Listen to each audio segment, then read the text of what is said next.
My kid just had surgery, but that's great because brand new set of knees, Frankensteined out now, two sets. I told him he only has to do it one more time, so he have three legs, and he didn't agree to that. So I don't know, these kids today. That should give him like he can walk around without feeling like his kneecap's gonna pop out, which means more chores. Yeah.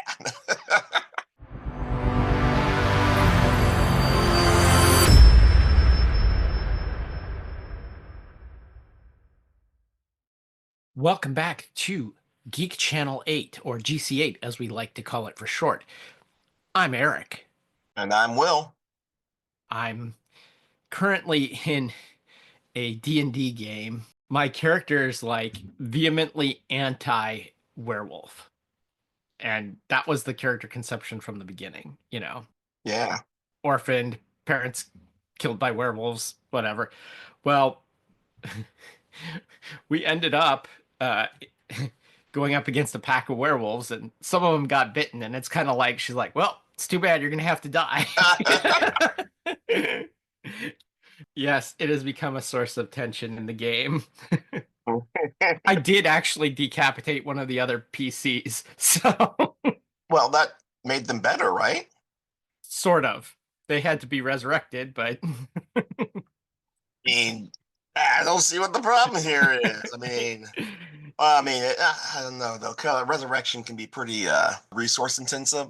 So, if there was some other way, that'd be great. But otherwise, yeah, the bard made me promise not to kill any more party members if we could like look for non-lethal solutions,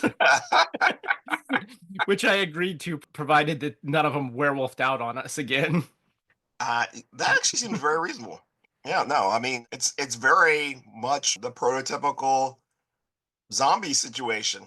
Choose your transforming, creeping doom of choice, but zombies, werewolves, and of course vampires. The whole thing is not only do they kill you, but they will change your loved ones. It will change you. Yeah. Yeah. Yeah, we technically, I think, finished this quest without killing all the werewolves, and my character's insisting that we go back in and kill the rest of the werewolves because they'll just do it again, right? I mean, tell me I'm wrong. I will tell you, um, these films were a welcome distraction. I mean, they Were they really a welcome distraction? Because Becca messaged me privately asking, "Do you hate Will?" Which I think was the same reaction Tracy, Nat's partner, said to him. I think we have that on record. So, it's one of those things. It's like it's like, wow, man, I don't even notice this hangnail anymore because somebody just keeps on hammering my hand with a hammer. The hangnail's not that bad, by comparison. Yeah, no, they were a distraction. Look, it'd be great if we had just watched had a watching Star Wars for the first time experience, but it definitely distracted us from the world for a little bit. So, though I do say, I remember looking over at her. I said, I refuse to take notes on this. She's like, "Are you sure?" I'm like, "Yeah, I'm not taking notes on this one. Nope, you can't make me." on this first one that we're about to talk about. Yes. Oh my God. Okay. I think maybe I could give a plug for one other thing that I don't know if I should. I'm always plugging these podcasters who have way more followers than we do, but I think her name is Ginny Die or Ginny D. She's a Dungeons and Dragons YouTuber. Oh yeah, I think I know her. And just a few days ago, she released a video called "Do Dinosaurs Really Belong in D&D?" It's worth checking out. I'm not going to go into what the answer to that question is, but I will say there was a couple of books that she mentioned in the YouTube video that I might actually be interested in checking out, especially with regards to this series we're doing. One was a Kickstarter called Professor Primula's Portfolio of Paleontology, Oh, and the other was Dr. Drolin's Drolin apostrophe S, Dr. Drolin's Dictionary of Dinosaurs, which is another Kickstarter that is actually finished. It's available. They're working on their Kickstartering book two now. Oh. That's actually a large, over 300 page book with stat blocks for all the various dinosaurs for fifth edition Dungeons and Dragons. Oh my gosh. I feel like I am completely useless because I keep finding out about these things too late. Like, I'm very into, I was an early adopter of YouTube. I gave up on being a YouTuber because there was no way to make money for it. They didn't add monetizing into it until a few years later, So had I hit it a little later, then I probably would have been, making money with it. This podcast that we launched, the glory days of podcasting is already behind us, not for this show, but in general, like, Yeah. podcast audience is not as big as it once was. But this whole Kickstartering game books, me and my friends, literally going back to the earliest days of this game. I remember before Top Secret, I think, came out, Wow, really? which we tried to, using a manual typewriter, type up a spy version, role playing game like Dungeons and Dragons. Throughout the years, probably all the way up until like late high school and on into college, we were trying to desktop publish gaming books of our own.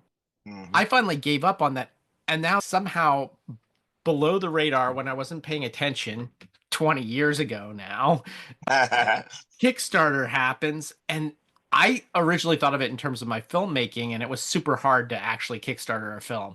But somehow the gaming people like have made it work, and the number of gaming things that get Kickstarted and actually successfully Kickstarted is like not small. No, no, not at all. Where the hell did that come from, and how did I miss that boat? Well, to be fair, you were doing other things. From now until the end of time, it feels like we're going to be talking about animated films. It does feel like that. This one that we're going to talk about today is an animated film.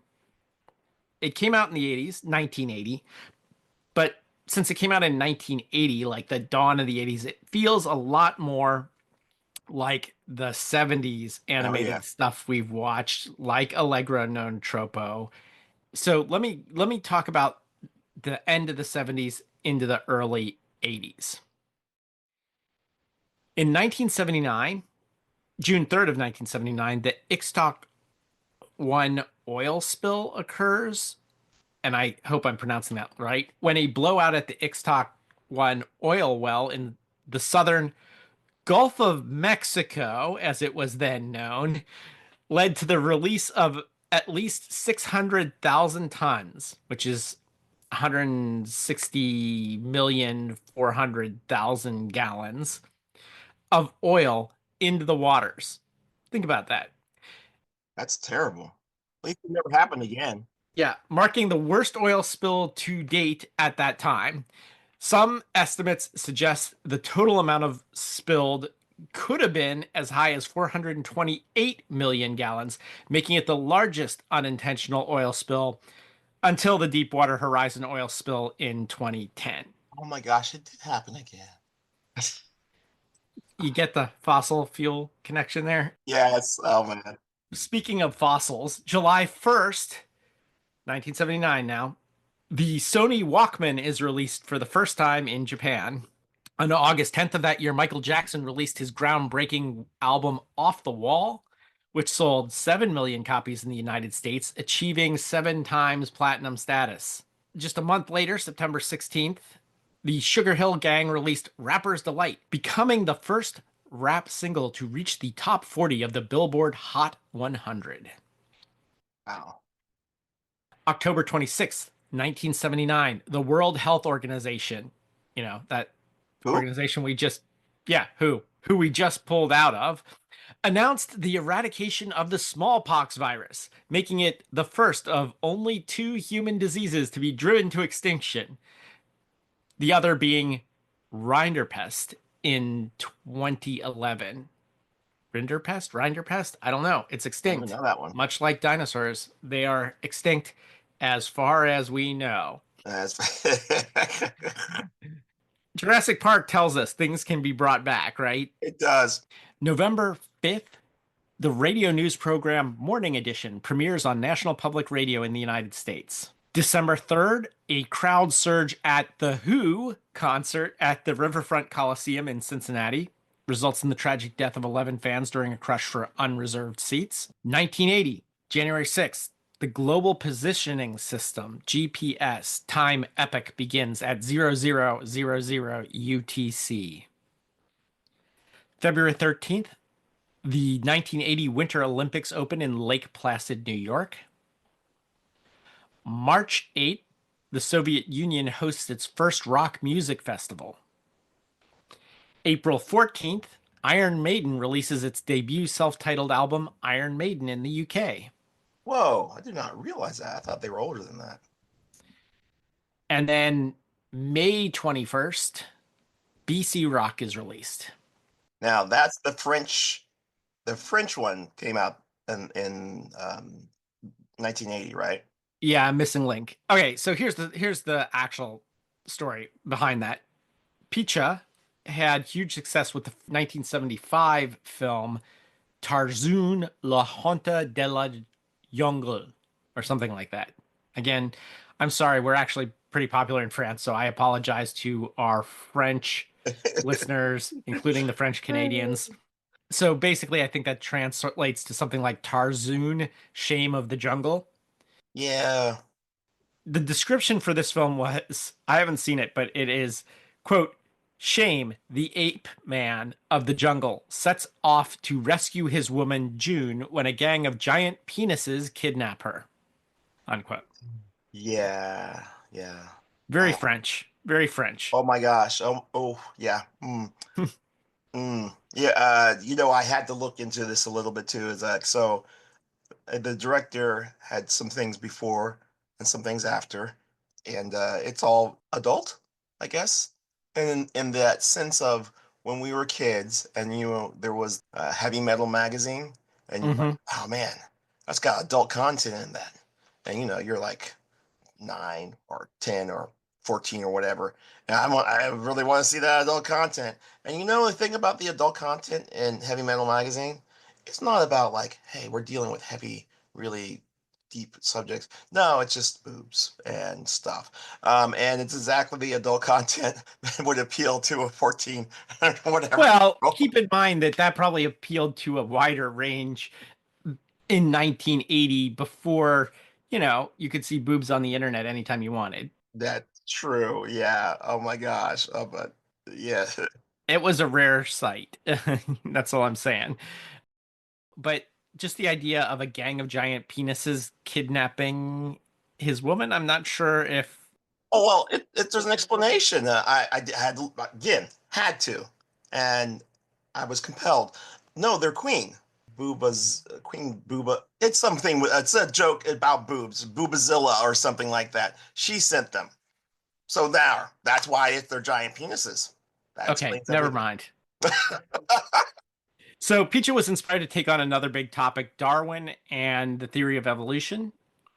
This new project was even more ambitious than the last, with production running from 1977 to 1979.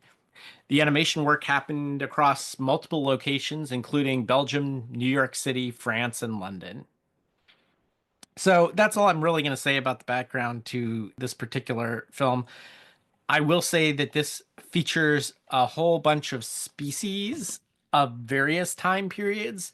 It's got ants, Ankylosaurus, Brontosaurus, Colossoceles atlas, Dimetrodon, Dimorphodon, a dragon, Edmontosaurus, feline humanoids, who are a race of female cat-like creatures that seduce their victims before killing them, gorillas, humans, iguanodons, megalodons, some creature called no lobes, which are gelatinous, dim-witted, subhuman creatures that spend all their time working and growing crops.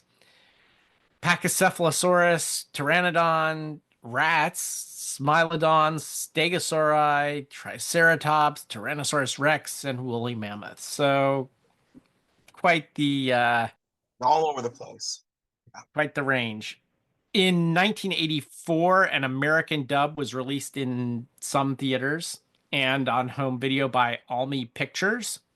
Major changes to the film included newly written dialogue by the comedy duo The Funny Boys, which is Valeli and Schmock. Recut footage, different voices, different instrumental score, the absence of the narrator, with the main character telling the story, and nearly all the songs written and performed by Leo Sayer were replaced by songs by other artists. Bob and Harvey Weinstein, future founders of the Weinstein Company, were billed as, quote, music talent consultants, unquote. And relative newcomer Miramax Films received a special thanks billing. The cast features Stewie Babcock, played by, and the English cast for this is Jim Valeli, character Slick, Jonathan Schmock, the character Bone, Joseph Plewa, The No Lobes by Christopher Guest, Mm-hmm. Bob Caliban and Clark Warren, also as No Lobes, a dragon voiced by Bill Murray, and the narrator, the English narrator, Jim Valeli. The songs include Where I Belong by Alan Brewer, Friends by Anna Pepper, Feline Blues by Clarence Clemens, Afterglow by Genesis, Alley Cats by Hall & Oates, Yeah. Eating and Take Off the Brakes, Shake the Hand, It Hurts Every Time But We Love It, all by Lee Sayer, and Afraid of the Night, a duet with Brewer and Rick Derringer. Yeah, that's one I remember. There's a lot of names you recognize. Yeah, especially from that late 70s, early 80s arena rock scene. There was also Flyin', a duet between Pepper and Rick Wakeman, Steamhole Dance and Warmongers by Rick Wakeman, The Ant Battle by Kevin Kelly, This Time Around and Step by Step by Steel Breeze, and Empty Inside by Triumph. I feel like we've gotten the most important notes about this film out of the way.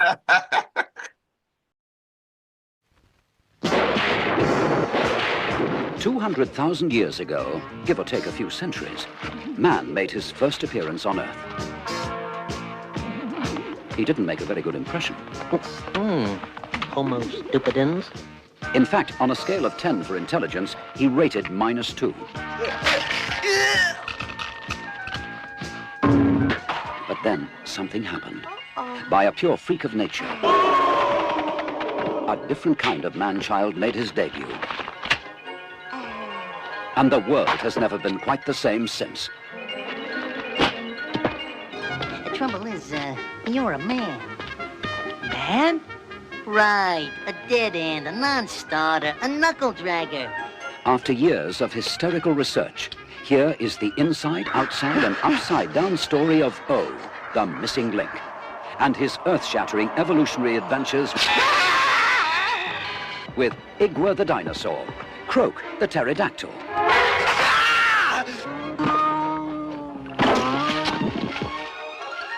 and a multitude of weird and wonderful creatures Charles Darwin never even heard of. Man!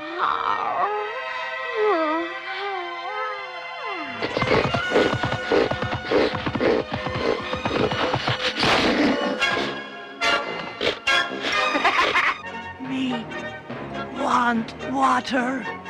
I'm gonna crisp you!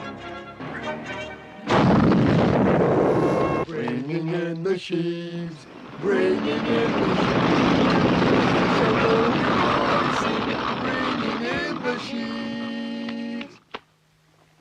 Kids today.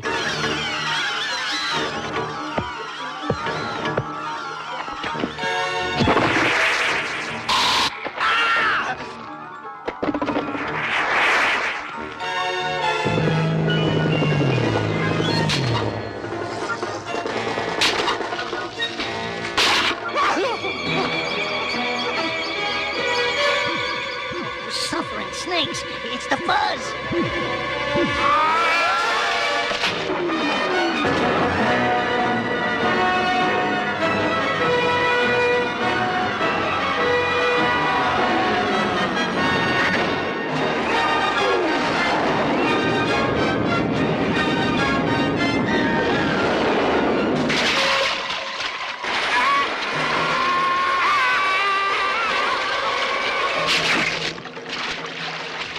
You'll be missing the most unique film experience of your life if you miss The Missing Link, a new film by Pisha.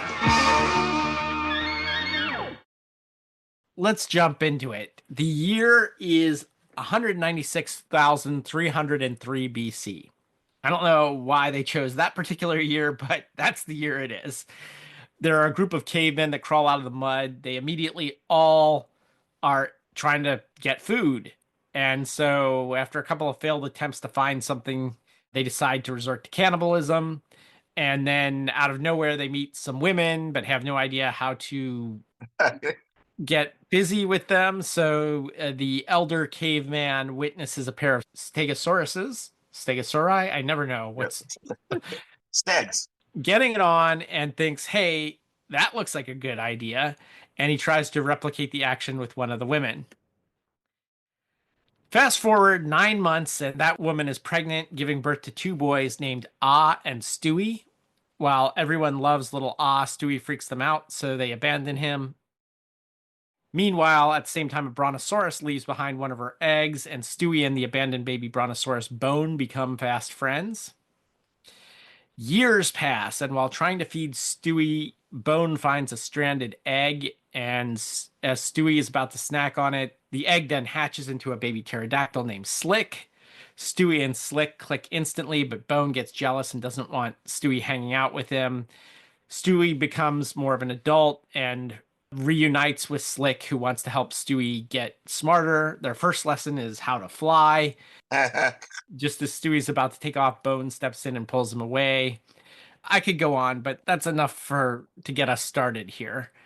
Oh, by the way, when this Stegosaurus is Stegosaurus sex, yeah. yeah, that was that ended in, they have the plates on the back. It ended with the male like cutting himself in half across the plates in the back. It was a very weird visual joke, which I think about it though. It raises a very important question. How did stegosauruses have sex? Because I don't know about important, but oh my God.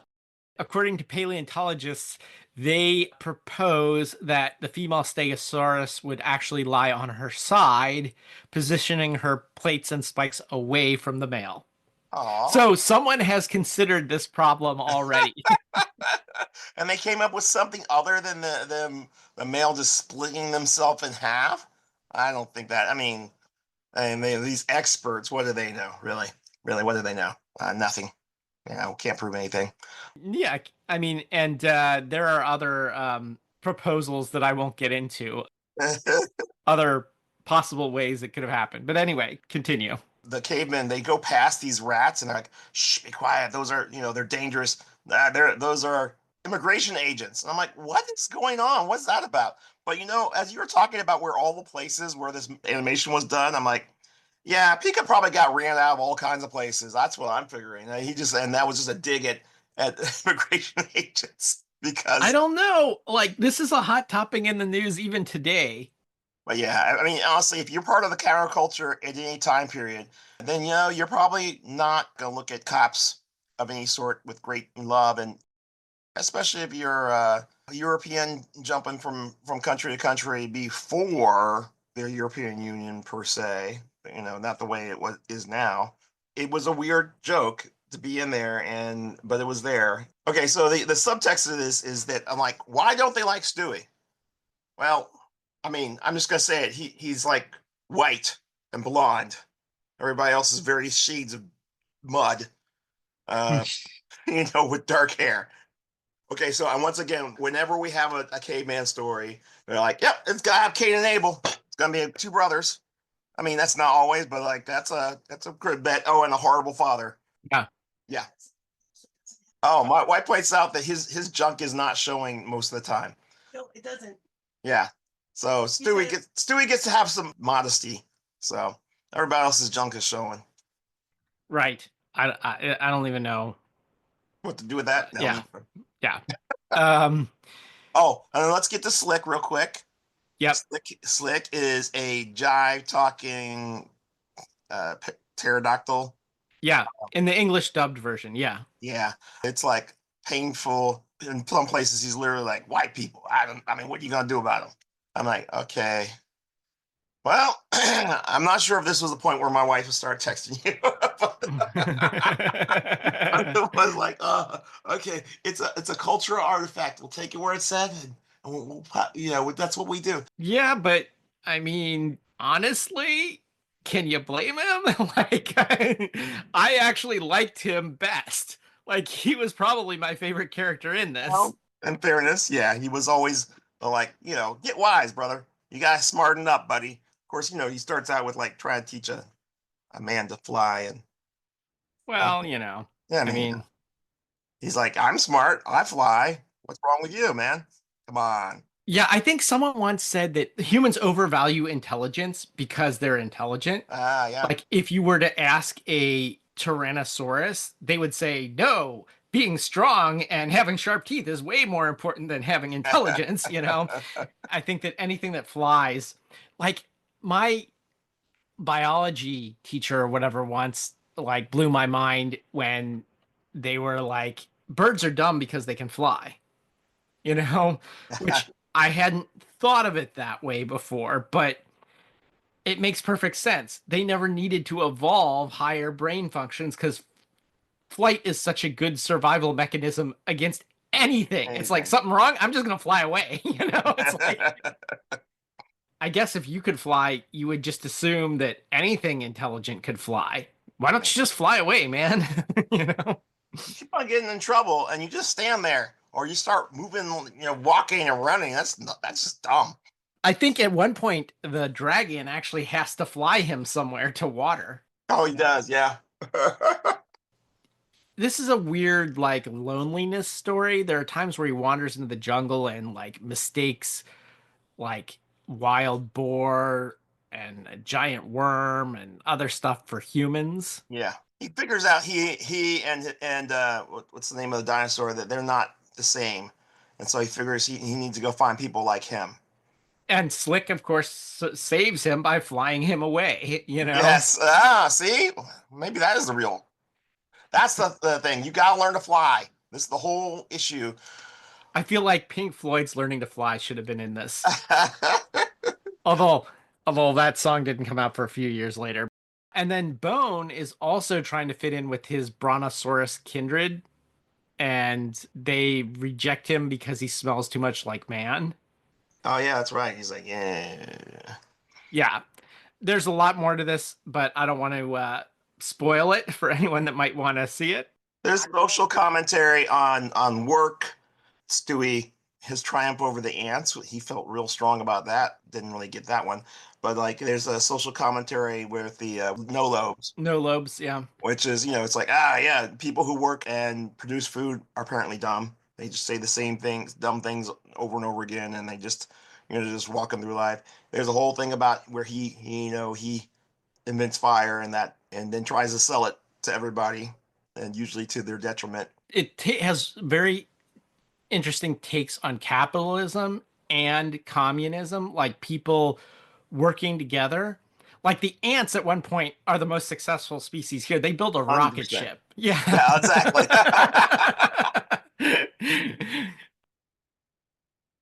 Oh, and of course, ultimately, this all leads to war. Like, Yeah.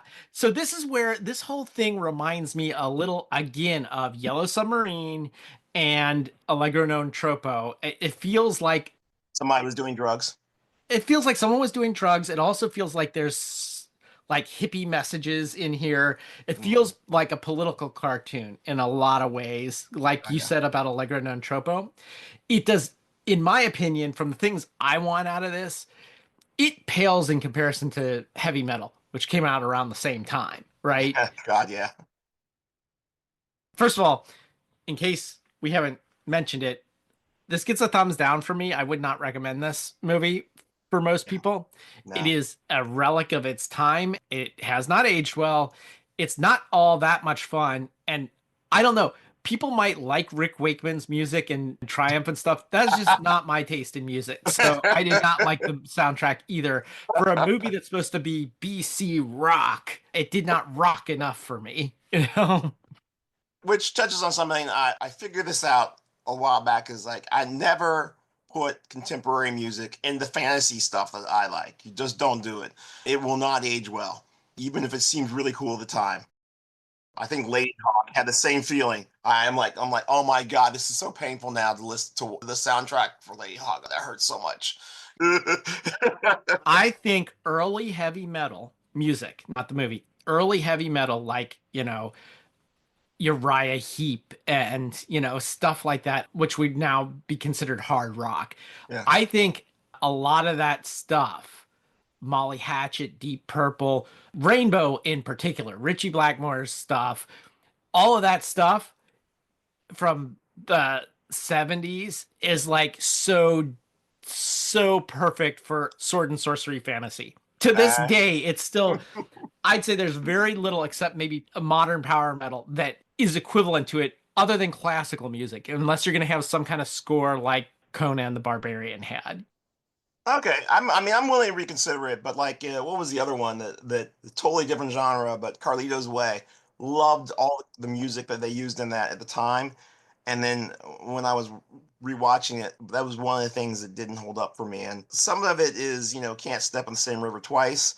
Some of it is, I think, like I said, thought Lady Hawk was amazing when I saw it, but also there wasn't a lot out there then, so. It's actually not that good. A lot of posing. But anyway, this movie, for this first time, I was like, what's worth it about this? I'm like, and at some point, I'm like, maybe if I didn't even have, if there was no dialogue, I would enjoy this more. Oh, yeah. Well, wait a second. This is already dubbed. And it's not great dubbing, but it's not, none of it's good. So I'm like, wait, what you could retrieve out of this movie is you don't even turn on the sound, watch the movie, edit it to however you like, and put your own words to it, if anything. That's what's there. I was about to 100% agree with you, but let me say this much. Don't edit it. Don't put your own words in it, but put your own music over it and just have it as a music video, like a long music video, right? With like without any dialogue or whatever. Do we need gummies with it? Does that would that Well, help? I mean, you can't go wrong with adding a little gummies into the mix, but I think that like just doing that, like turn the volume off and put on the music of your choice. Maybe something a little bit quirky and fun, like They Might Be Giants, or something. Yeah. Unlike, say, the Wizard of Oz, Dark Side of the Moon type thing, where you're going for that deep meaning.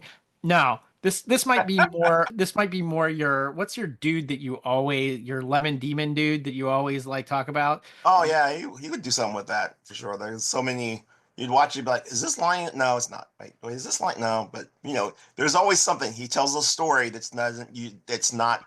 It's vague. So I could totally create a quirky playlist that had stuff like the Dead Milkman's Big Lizard in My Backyard and like stuff like that on while like playing over this, and it would be better. It would be better. I also would not really feel bad. Normally I'm like, oh, let's like don't mess with somebody's media. Don't do that. I don't really have that feeling. It feels like it's been abandoned anyway, and yeah, I would love to go and is Christopher Guest still around? I'm not sure, but He like, is. I think he is. Didn't he just? Isn't he working on another Spinal Tap movie right now? oh yeah, see, I don't know. I would love to go to him and be like, hey man, I want to talk to you about one of your early seminal works, and that's Yeah. No, I mean, I think he was in the one before this too. speaking of Spinal Tap, heavy duty rock and roll. That would be a great song to go over top of some of this stuff. Yes. It'll bring Okay. out the duty in your soul. Until next time, this is Eric.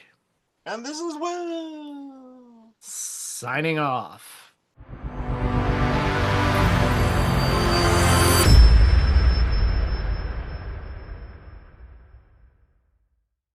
You should see how many edits I make per sentence that you speak on this show. Oh my God, sorry.